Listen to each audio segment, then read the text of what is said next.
We're about 10 minutes away from 8 o'clock on the Monday edition of the South African Morning. Let's talk business for a moment. And businesses in Cape Town are bouncing back quicker than in Johannesburg. I'm not just making up. There's data that shows that entrepreneurs also choosing to set up shop in Cape Town instead of up here in Joburg. So why is Cape Town beating us? Let's find out. FNB Property Strategist John Loos joining us this morning. John, hello to you. So you've got the good weather in Cape Town at the moment, and it seems businesses prefer being down there instead of up here in Joburg. Why is that? Well, Gareth, it's actually, if we go, these are property surveys and property broker surveys. And what we've been seeing through last year in these surveys is brokers perceiving, after the hard lockdowns of 2020 for the three coastal metros, the eThekwini, Mandela Bay and Cape Town, to be outperforming the two Gauteng ones. But more specifically, the most noticeable perceived, the one improving or strengthening the three commercial markets of industrial, retail and office space, strengthening the fastest in Cape Town. And I think that part of it has to do with a generally good sentiment towards Cape Town. We've seen other people talking about a strong semigration trend of individuals to Cape Town, and probably some businesses too. There's a generally strong sentiment around Cape Town and the Western Cape at the moment. And I think a lot of it has to do not only with the more longer term perceived lifestyle choices that people make to live there, but a superior economic performance because of that semigration trend and the skills and the affluence it's brought to the region. And more specifically, speeding up that semigration trend now because of the negative events which have happened in other parts of the country. And I refer to the unrest last year in KZN and Gauteng, which has just dampened sentiment towards them and played into the Western Cape's favour.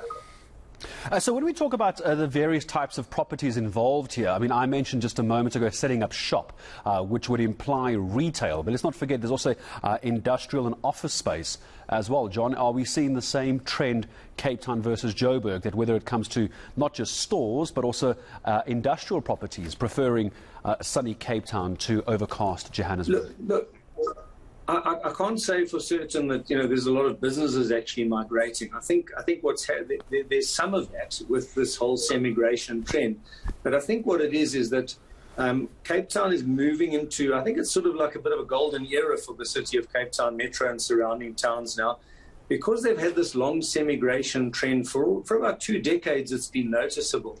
That's taken a lot of skilled labour that way and a lot of purchasing power, affluent purchasing power that way.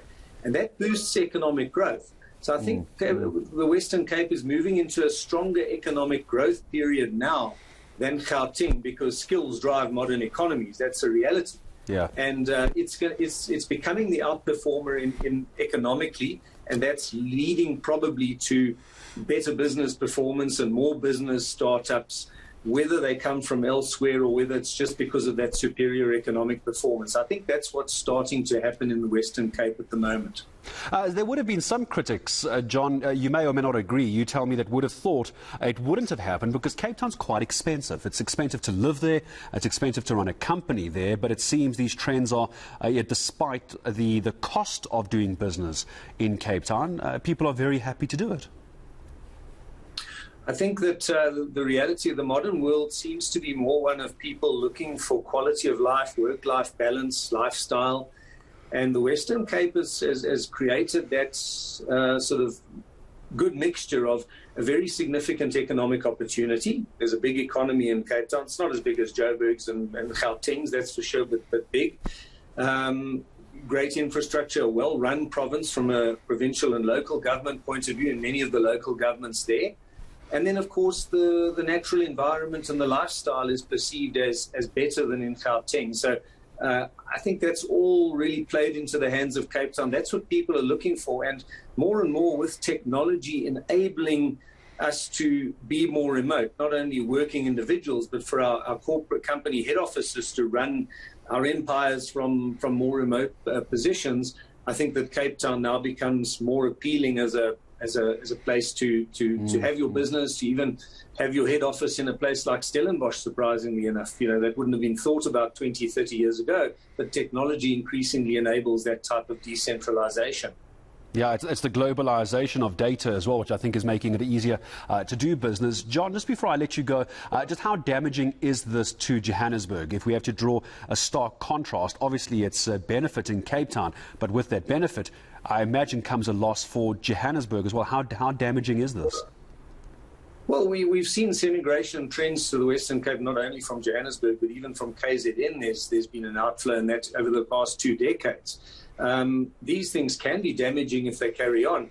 You've got to win the skills war. You've got to compete for skills if you want to have a sort of an economic outperformance. And the challenge for Johannesburg at the moment, look, it's got great infrastructure still. It's still the economic hub, so it doesn't disappear overnight. But I guess, Johannesburg's challenge is to find its great competitive advantage that's going to replace gold. The city was built on gold, and the gold is not really, it's sort of dying out now. So what's your next big competitive advantage? Well, I don't think it's going to beat Cape Town in terms of lifestyle, so it's got to be something else, and that's the challenge. As yet, I don't think Joburg has really, found that next big competitive advantage.